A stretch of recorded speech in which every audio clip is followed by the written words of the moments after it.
Well, now at 5:30, it's the biggest story of the day, Michael Cohen's testimony on Capitol Hill. There is a lot to talk about, so much more than we can cover in the course of this newscast, but that's why we have Jim DeFede, host of Facing South Florida, here to break down some of the key points for us. So, Jim, Congresswoman Debbie Wasserman Schultz got the first question in after the chairman at the hearing today. What was her main point? Yeah, well, first off, it was significant because given her status on the committee, she should have probably gone third or fourth in the line of questioning, but they moved her up, I think in part because she was at the time of the DNC hack, the head of the Democratic National Committee. So she asked a series of questions trying to get a little bit more information along this line. And there was one moment in particular that caught my attention, I think is catching a lot of people's attention, where she's talking to Cohen about Roger Stone. So let's play that now.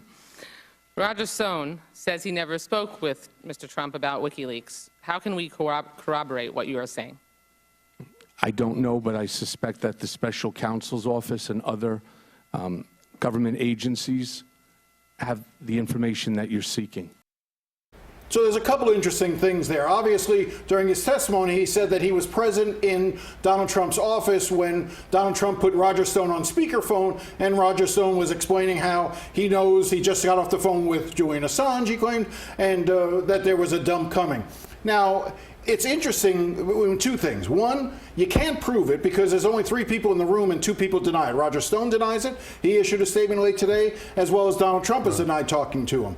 But the other part that's interesting is the notion that other investigators are looking at that. Not just Mueller, but the Southern District of New York and others. So that's an interesting line that I'm sure is going to play out over the days and weeks to come. Jim, every Republican on that committee pointed out that Michael Cohen is a convicted liar, lying to Congress.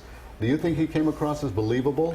I think that the status of our country right now is that we're so used to lying because of the problems that we've seen with the president in terms of the falsehoods and misleading statements that he's given over the course of the 2 years he's been in office, that I think we're inured to it to some extent. So I think you can have a situation where you believe Michael Cohen is a liar, at the same time come off somewhat credible. Like, you can understand that he has lied for a long time in his life, yet what his testimony does, it rings true given who he's talking to. The other point that I would make is, you know, sometimes you have to go to somebody who's a little bit dirty to get to the truth behind a dirty organization, as the Democrats believe the Trump organization is.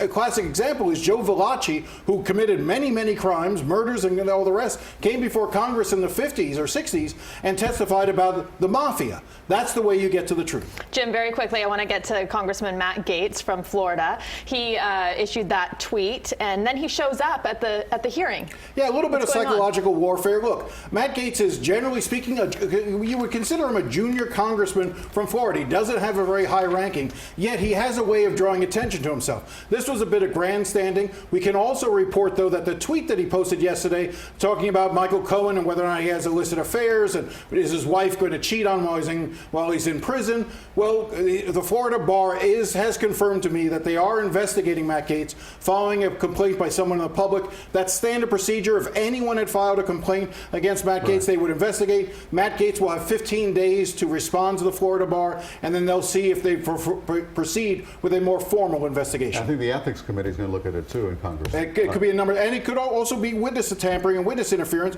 Could also be a criminal prosecution, but that's unlikely. Thank you, Jim.